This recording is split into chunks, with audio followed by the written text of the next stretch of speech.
Welcome to the deep dive. Today we're plunging into, well, one of the most fascinating and, let's be honest, sometimes perplexing subjects out there, human behavior. hmm Have you ever caught yourself just wondering why people, or maybe even you, act in ways that seem surprising, sometimes even self-destructive? Oh, absolutely. Happens all the time. Well, we're about to uncover some pretty profound insights today, stuff that might just change how you see everyone around you, and maybe more importantly, how you see yourself. Yeah, our deep dive today is grounded in what feels like a code book almost for deciphering people. It's Robert Greene's incredible work, The Laws of Human Nature. Ah, Greene.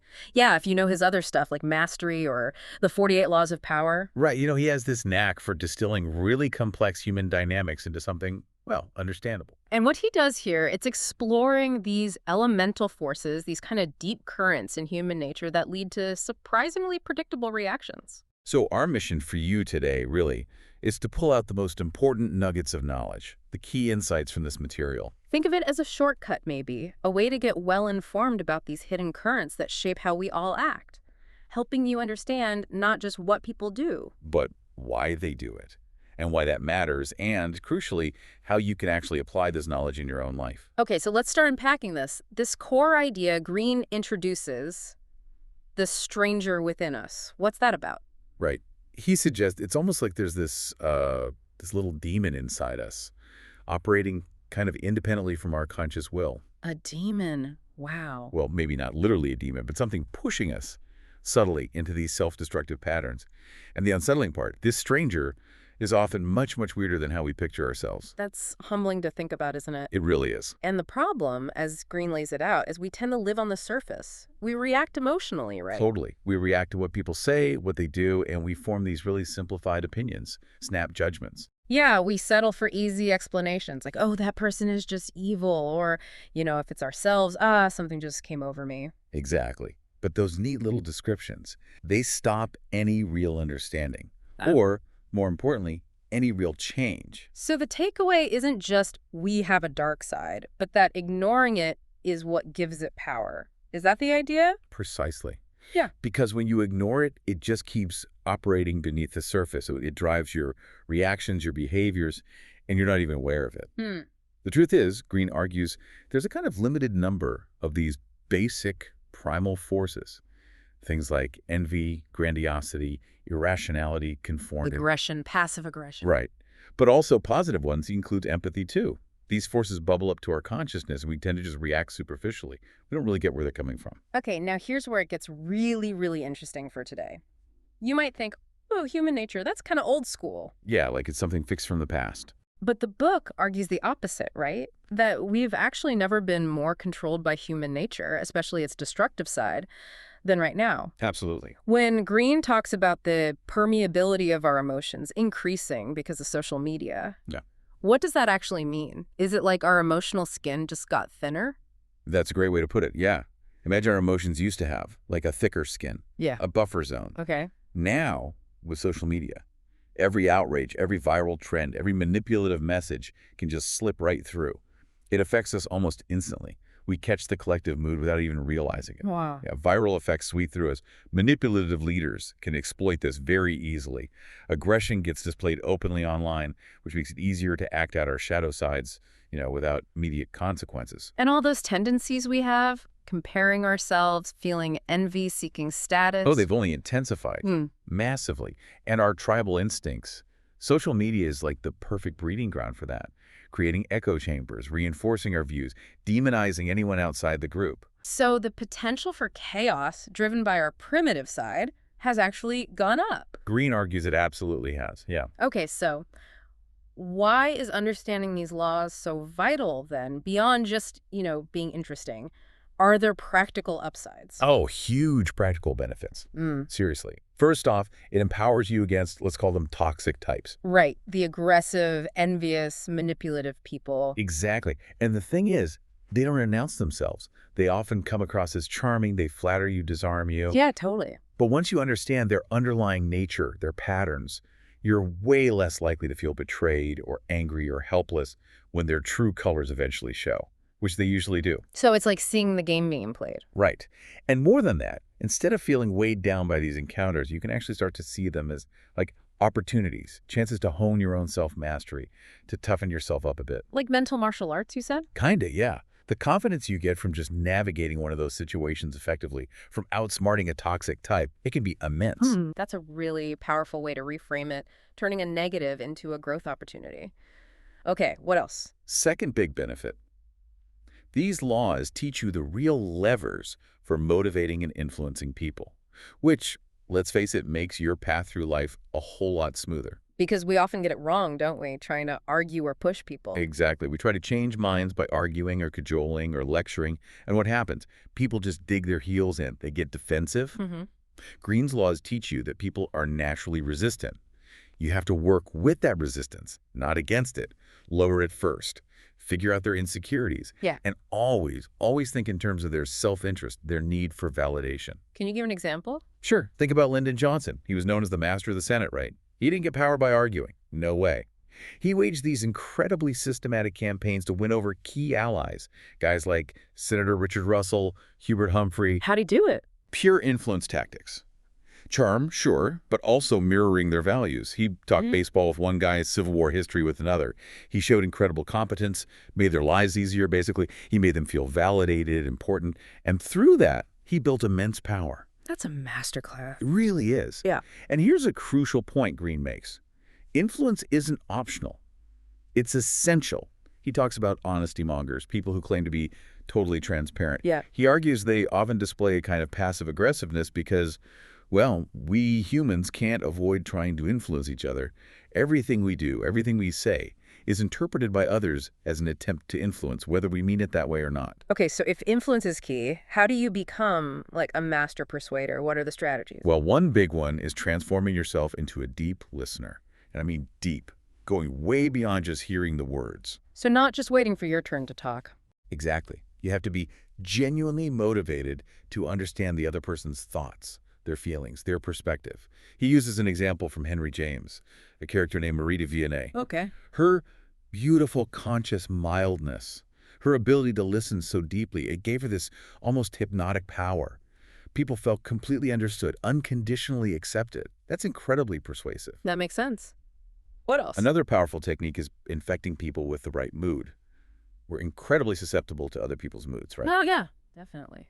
So if you're relaxed, if you're anticipating something positive, that feeling communicates itself. It has this mirror-like effect.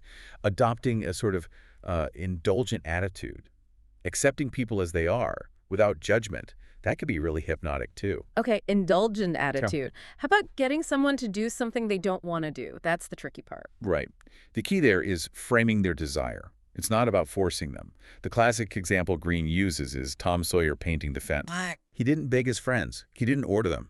He framed it as this incredibly rare opportunity, this privilege, a test of skill that only certain people could handle. He made them want to do it. Precisely. He tapped into their competitive instincts, their desire for a unique challenge. It's about getting others to see your request as something they already desire. He mentions Billy Wilder, getting Marlene Dietrich for A Foreign Affair too, appealing to her competitive side, even though she hated the role initially. Clever. And insecurities, you mentioned figuring those out. Crucial. Everyone has them. Looks, intelligence, status, you name it. Your job is twofold. First, be super careful not to accidentally trigger those insecurities. That just shuts people down. Right. Second, you can strategically praise or flatter the very qualities people are most insecure about. Not crudely, but genuinely finding something to admire there, like praising someone for being tough yet fair if you sense they worry about being seen as too soft or too harsh. It hits their self-opinion just right. Strategic flattery. And one last quick one on influence. Small, scattered rewards. When you want to win loyalty or bind people to you, forget big, obvious gestures. Really? Why? Because large gifts make it too clear you're trying to buy them. People resist that. Smaller, spread out rewards, little favors, bits of appreciation. They work much better. People can tell themselves they deserve it, it feels more natural, and over time, those small acts build much stronger bonds. Interesting. So true influence is subtle. It's about understanding these deep human needs. Exactly. Not blunt force. Okay, let's shift gears a bit. The next big benefit you mentioned, altering your own negative patterns. This feels harder. It is harder Yeah. because our natural response when we read about darker human qualities is to exclude ourselves, right? Yeah, totally. Oh, that person is narcissistic or they're being irrational. We always see ourselves as having the best intentions. Right. If we mess up, it was the circumstances or someone else made us react negatively. Always an excuse. But Greene really pushes you to stop that self-deluding process. His point is stark. Yeah. We're all cut from the same cloth. Yeah. We all share these same tendencies. Oof. And the sooner you truly accept that, really internalize it, the greater your power becomes to actually overcome those negative traits within yourself. How do you do that? It takes humility, for starters, not rushing to judge others or yourself. Wow. And cultivating empathy like a muscle, really trying to understand different perspectives. He stresses interacting with a wide variety of people in the flesh, not just online, is crucial for developing this muscle. Makes sense. Okay, let's dive deeper into some specific laws then. These sound fascinating. First up, the law of irrationality, the thinking-feeling divide. Right, so a core problem here, as Greene sees it, is this fundamental split between our emotions and our thinking, our cognition. It creates what he calls the emotional self. And this emotional self, it acts on its own. Pretty much. It often operates beyond our conscious will. Think about it. An animal feels fear, reacts, then it's gone. We humans, we dwell on our fears, we replay anxieties, we anticipate threats, we intensify everything into constant background noise. Yeah, that sounds familiar. And this split has a huge impact on our decisions. Rational people, he argues, tend to finish projects, work well with others, sustain success, learn from mistakes. While irrational people. They tend to repeat mistakes or get into unnecessary conflicts. They have unfulfilled dreams. They're often highly emotional, reactive, and critically, often incapable of real introspection. They don't see their own patterns. And it's not about becoming a robot, right? Not about eliminating emotion. No, definitely not. Greene uses the example of Pericles, the ancient Athenian statesman. His vision of rationality wasn't transcending emotion, but achieving a state of balance. Balance. How? It's about understanding why you feel the way you do, being conscious of your impulses, making the energy that comes from emotions serve your thinking self rather than hijacking it. That's the ideal state. But that balance can be disrupted. Easily. By what Greene calls high-grade irrationality. This happens when our emotions get inflamed under pressure. Intense anger, excitement, resentment, suspicion. Okay. When that happens, everything gets interpreted through the lens of that dominant emotion. It leads to reactive states, maybe violence, maybe manic obsessions, maybe uncontrollable greed. Recognizing that reactive state as it's happening is key to pulling back before you do something damaging. So how do our emotions mess with our thinking specifically? Biases. Exactly. Biases are a huge part of it. Take confirmation bias. We all do this. It's the tendency to look for and favor evidence that confirms what we already want to believe. Oh, yeah. Especially with big plans or investments. Totally. The 2008 financial crash is a classic example Greene uses. You had this environment of easy money, wild optimism. People collectively deluded themselves, they ignored warning signs, and actively sought out experts who would just reinforce what they already believed. It's humbling, isn't it? I mean, looking back, how often have I done that? Convinced myself I was right, then only looked for stuff that agreed with me. It's almost funny. It is. And Greene says it's a deeply human thing, especially when our ego's involved. The trick is maybe to laugh at ourselves a bit and then consciously, deliberately seek out information that challenges our pet theories. Good advice. What about other biases? Another big one is conviction bias. This is where we hold on to an idea really tightly, often because it's secretly pleasing to us in some way, and we defend it fiercely. And we tell ourselves. We tell ourselves it must be true because we feel so strongly about it, because we have such energy defending it. This makes us really susceptible to demagogues. Ah, demagogues, how so? Because demagogues are masters of displaying conviction. They use colorful language, entertaining stories. They seem so certain. They cloak half-truths in drama. And we often mistake that certainty for truth. People who express nuance or hesitate, we tend to see them as weak or maybe even deceitful. Okay, this points to needing some strategies for rationality. How do we defend against this stuff? First step, learn to recognize demagogues. They exploit the group effect. They stir up panic, urgency, outrage, often using vague emotional words like justice, truth, patriotism.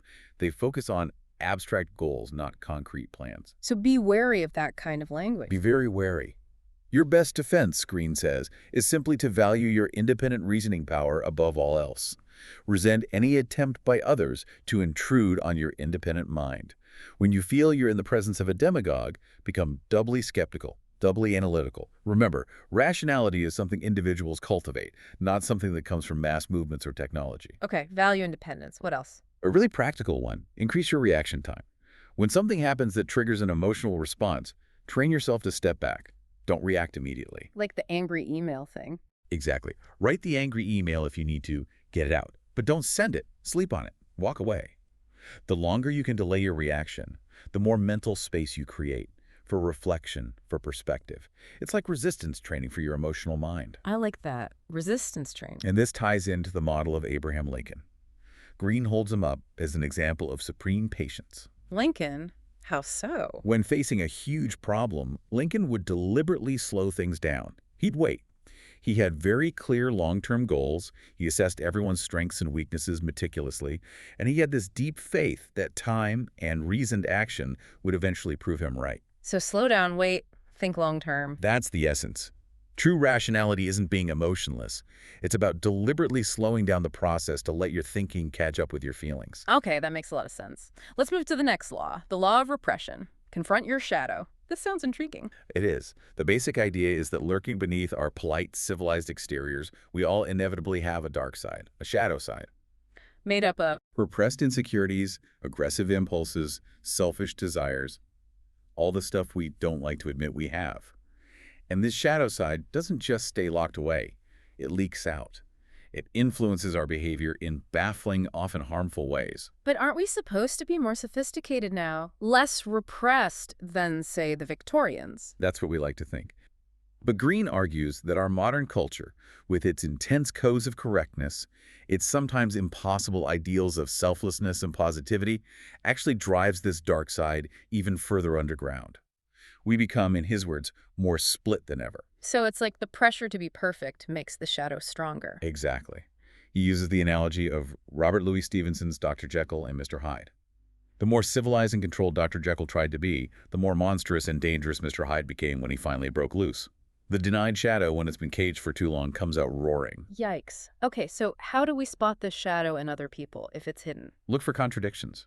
Inconsistent behavior is a big clue. For instance, the too nice person. Ah, yes, the overly nice one. Their exaggerated niceness, their constant agreeableness, often covers up some pretty strong, aggressive, or envious feelings, maybe a hidden desire for power. They secretly resent playing the nice role, and they can suddenly lash out, often after they've gotten close enough to know your weaknesses. How does that lashing out look? It might be subtle. Passive-aggressive comments, backhanded compliments, maybe spreading malicious gossip while maintaining that sweet facade. Okay, other examples. Another type is the fanatic. The person who displays incredible fervor, absolute conviction, promises the moon. Yeah. But then, often at a crucial moment, they slip up. They fail. It's almost as if, unconsciously, they wanted to fail. Their loudness, their stridency, often masks deep, deep insecurities and doubts about themselves and their cause.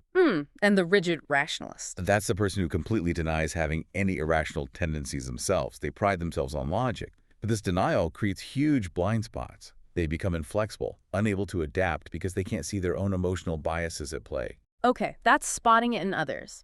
What about recognizing your own shadow? That feels like the real challenge. It absolutely is. Greene uses the powerful, almost tragic example of Richard Nixon. Nixon vehemently, publicly denied having a dark side.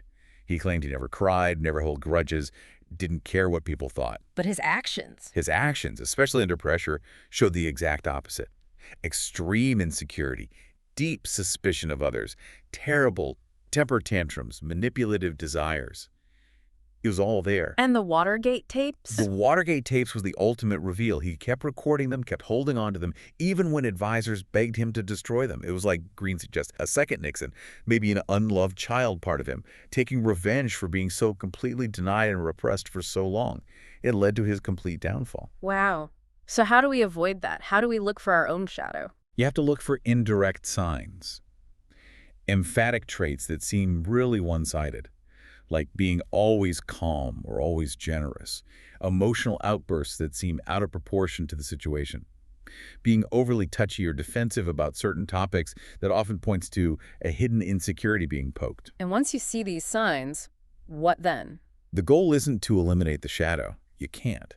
It's about bringing that dark energy into the light, acknowledging it, and then channeling it productively. Channeling it. Huh? Well, maybe that deep-seated neediness you repress could be channeled into developing profound empathy for others.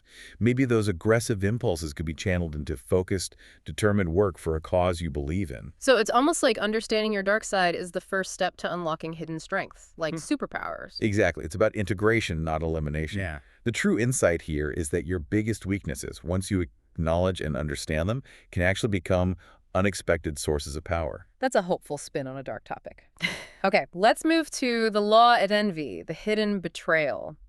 That sounds painful. It often is. And here's the paradox, Greene points out. Envy frequently occurs most intensely, most painfully among friends. Friends. Why friends? Because the people who feel envy towards you are often genuinely drawn to you. They might like you, admire your qualities, but those very qualities also make them feel inferior. So they want to be close to you. But that proximity then constantly reminds them of what they lack, worsening the envy. Ouch. So closeness makes it worse. It can, yeah. And when we don't see the envy simmering beneath the surface, they're hostile actions. Maybe sudden coldness, maybe sabotaging a project, maybe even getting you fired. They cause this double pain. First the hurt, then the confusion, because you thought you were friends. Right, completely baffled. Being able to decode the subtle signs of envy helps you understand what's really going on. It protects you from that long-term emotional damage and confusion. Okay, so what are these subtle signs? How do we decode envy? Well, there's passive envy. This often shows up as little put-downs, maybe sarcastic comments disguised as jokes, offhand remarks designed to just subtly get under your skin, make you doubt yourself. Okay, microaggressions fueled by envy. Kinda, yeah. Then there's what Greene calls poisonous praise. This is where someone praises you, but for the wrong reasons. Like praising the money you made from a creative project, when what you really crave is recognition for the artistry or the effort. Ah, diminishing your actual achievement. Exactly. And these comments are often timed perfectly just when you're feeling vulnerable or need validation to maximize doubt. And another sign, maybe more subtle, is a kind of secret fleeting delight they seem to take in your misfortunes or setbacks, even while they're offering sympathy. The little gleam in the eye. Something like that. Wow. It's hard to pin down, but you can sometimes feel it. Okay, so if you sense envy, especially from superiors or people you need to work with, how do you deflect it? Deference is key, especially with superiors. Make them look good. Couch your ideas as building on their insights. Give them credit, even if it's mostly your work. Your time will come, Greene suggests, but it won't come if you trigger their insecurities by shining too brightly too soon. Play the long game. Right. Robert Rubin, the former Treasury Secretary, was apparently a master at this. In meetings, he deliberately asked junior associates for their opinions. Listen intently, making them feel valued while masking his own brilliance.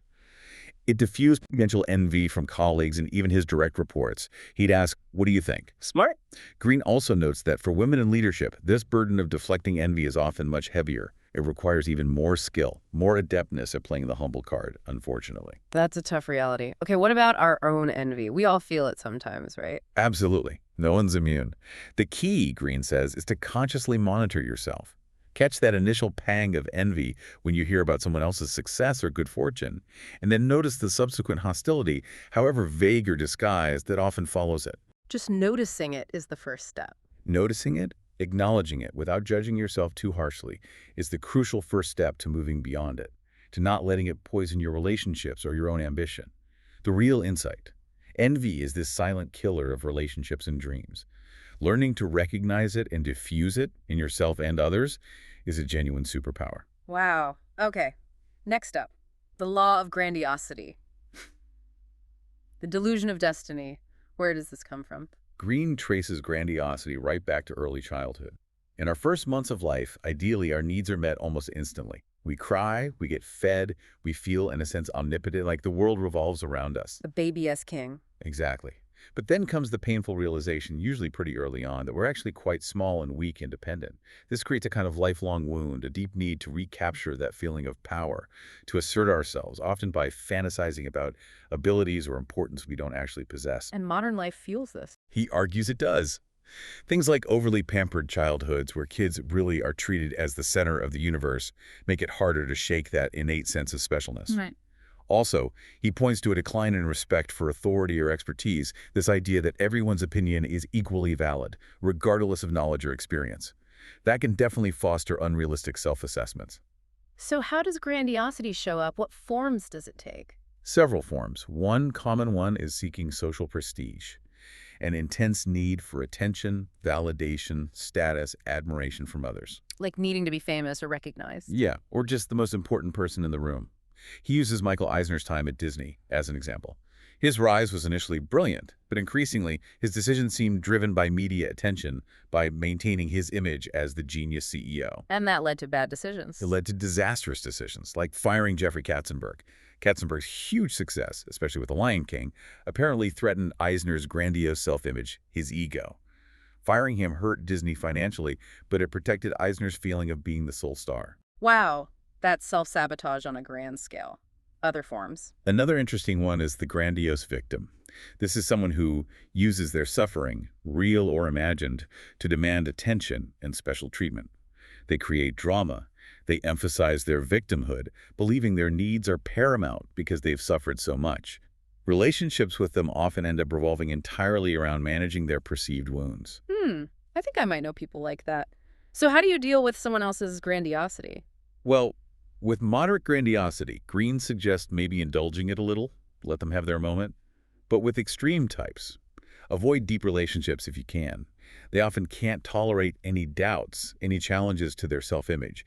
Maintain a healthy skepticism about their ideas no matter how confident they seem, and definitely do not try to bring them down to earth. Why not? Seems like the logical thing. Because challenging their grandiosity directly can trigger intense rage, the grandiose rage. It's like attacking the very core of their identity. It's usually counterproductive and can even be dangerous. Okay, good warning. What about managing our own grandiosity? How do we keep it in check? Honest self-assessment is critical, especially after a success. Really analyze the role luck played, the contributions of others. This helps neutralize that tendency to inflate your own genius. Stay humble. Stay humble, stay vigilant. Success breeds complacency, right? So with each new project, try to wipe the slate clean mentally. Pay less attention to the applause, the external validation. Embrace your limits realistically. The real power, Greene argues, comes from channeling that innate desire for importance into something productive, into reality-based ambition. Focus on practical results, not just fantasy. So the key insight is true confidence comes from reality, not delusion. Precisely. Ground yourself in what you can actually do. Okay, let's shift again. The law of gender rigidity, integrating the inner self. What's the core idea here? The core idea is that we all possess both traditionally masculine and traditionally feminine qualities and ways of thinking.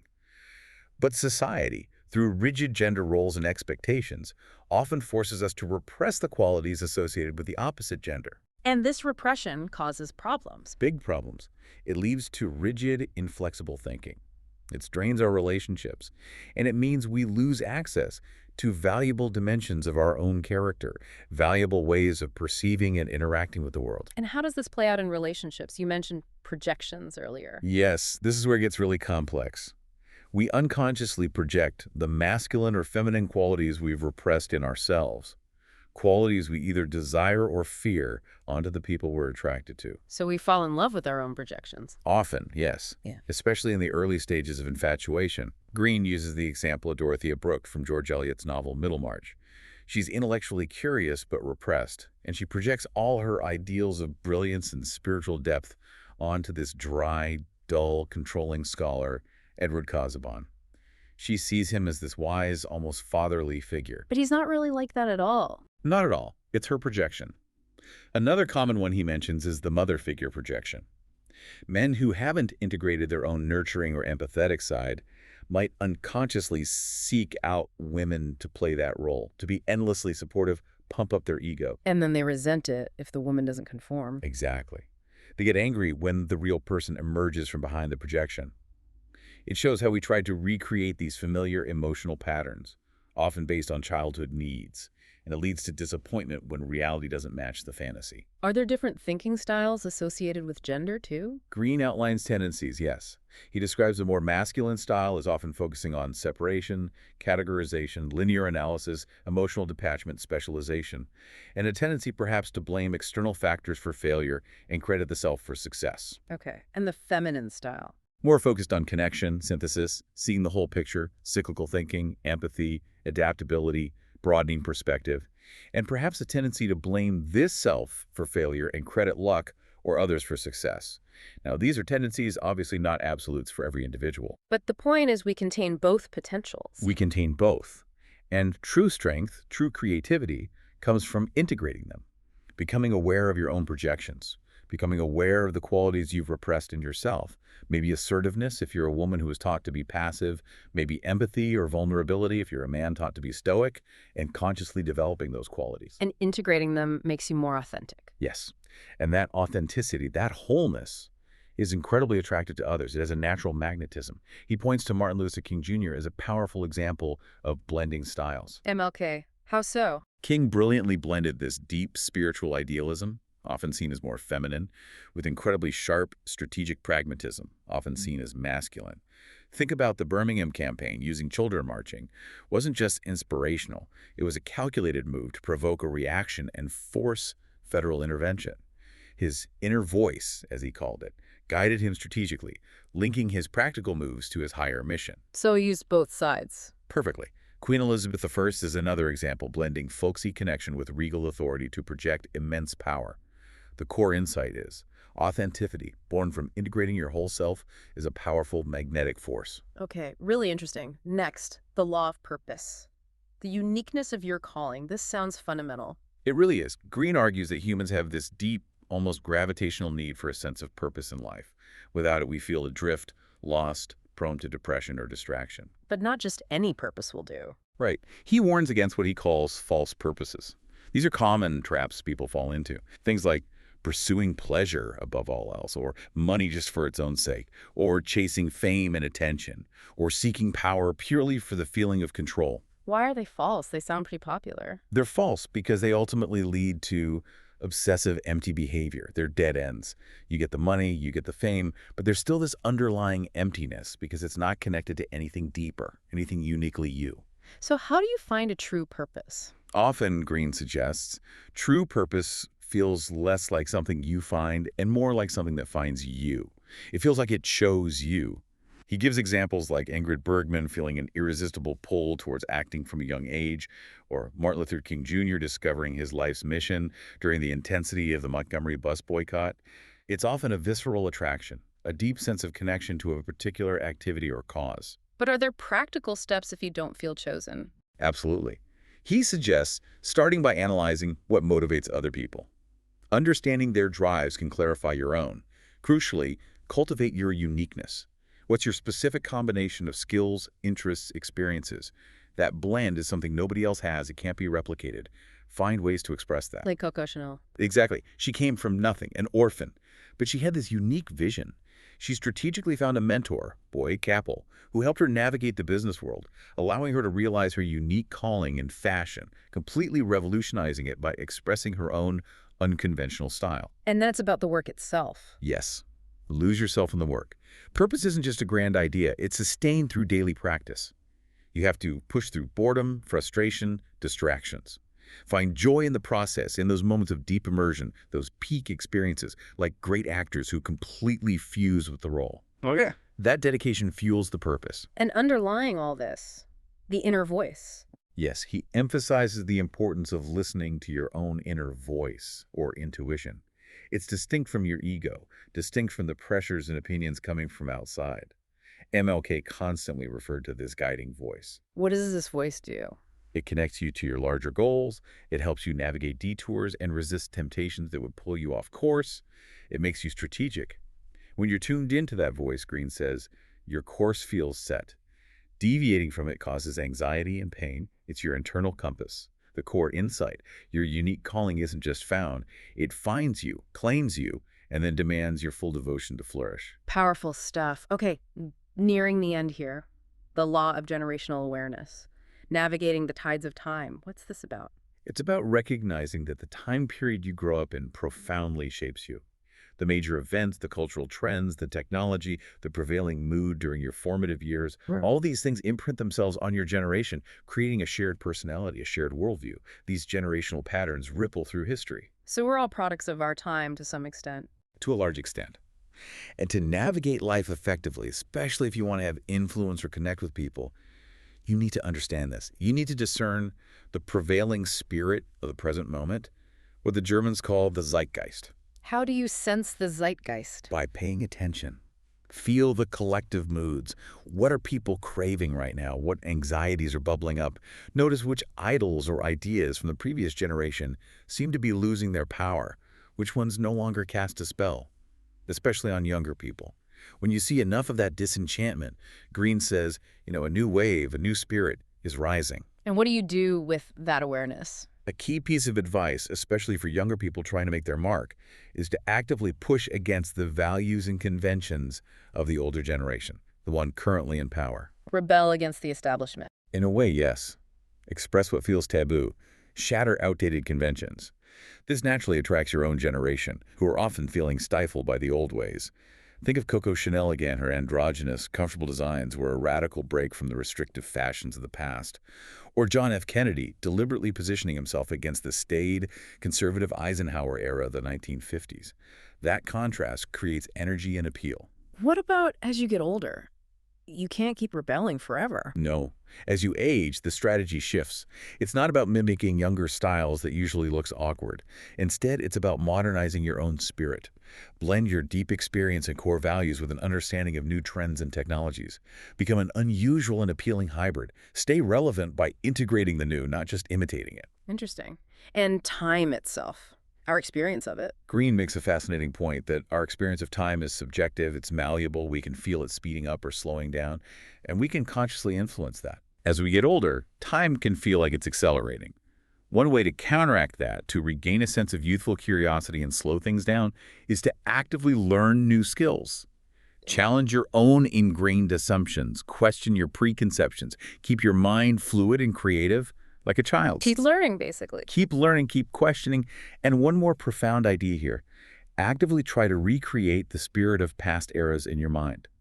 Don't just read about history. Try to get inside the subjective experience of people from different times. How did they think? What did they feel? Why is that useful? Because it helps you understand that changes in thinking, shifts in values, aren't just abstract trends. They reflect deep changes in collective mood and the very way people experienced reality. It brings history alive within you and gives you a much deeper perspective on the present. The core insight, understanding time, your generation's place in it, and the flow of history itself is a powerful form of self-mastery. Okay, last law. The law of mortality. The liberating deadline. This feels heavy. It is heavy, but also potentially incredibly liberating. Greene gently reminds us of a universal fate, using the story of writer Flannery O'Connor, who faced a life-threatening illness young. Her fate, he says, is ultimately everyone's fate. We are all dying. We all face uncertainty. And we mostly avoid thinking about it. We desperately avoid thinking about it. And that avoidance, that denial of death, sets the pattern for how we handle almost all other forms of adversity or limitation in life. That's the cost of that avoidance. The cost is huge. It leads to denial, hysteria when things go wrong, blaming others, self-pity, frantic distraction. It creates this background hum of generalized anxiety and often a feeling of emptiness or meaninglessness. We kind of dabble our way through life, never fully committing, always unprepared for the inevitable crises. But confronting it, that's liberating. How? Here's the transformative power. Confronting mortality squarely without flinching can be profoundly liberating. Paradoxically. Why? What does it do? First, it cultivates an intense sense of regency. It clarifies immediately what truly matters and what's trivial. Priorities snap into focus. Second, it anchors you deeply in the present moment. You start appreciating simple things, every encounter, because you realize how precious and fleeting it all is. Urgency and presence. What else? It fosters deep empathy. When you grasp your own vulnerability, your own mortality, you suddenly see the unique vulnerability in everyone else. It connects you to others on a much deeper level. And finally, it encourages immense commitment to your goals, your projects, your relationships. Life starts to feel less like an endless rehearsal and more like a series of vital last battles worth fighting for. Wow. Turning death into a motivator. Exactly. And he introduces this fascinating concept of the sublime in this context. It's like a reverse grandiosity. Our first grandiosity. Instead of feeling like the all-important center of the universe, you feel this ecstatic awe at being just a tiny, improbable part of the vast experiment of life. A drop in this ocean, as he puts it. So feeling small, but in an amazing, freeing way. Precisely. There's liberation in realizing your own insignificance within the grand cosmic scheme. It frees you from the burden of ego, the need to control everything. It allows you to be more daring, to cut loose from illusions and addictions, to commit fully to living while you're here. This awareness of mortality embraced can be the ultimate source of freedom and purpose. So the ultimate insight is accepting death helps you accept life. Beautifully put. Accepting death is accepting life itself, unlocking incredible urgency, joy, and connection. Okay. So as we start to wrap up this deep dive, it feels like Robert Greene's work really is this powerful code book for human nature. It really is. A shortcut, maybe, to understanding ourselves and others much more profoundly. And hopefully fostering both that self-mastery we talked about and just more effective, maybe more compassionate interactions in your daily life. Absolutely. But remember, it's a journey, right? Not a destination. You read this, you think about it, but the learning continues. So maybe a final thought for everyone listening. Think about this law of mortality. How might a deeper, maybe even daily awareness of your own finitude, the fleeting nature of time, how might that genuinely transform your priorities, your actions? Could it lead to a more profound sense of freedom, of fulfillment in your own unique deep dive into life? Something to ponder. Definitely something to ponder.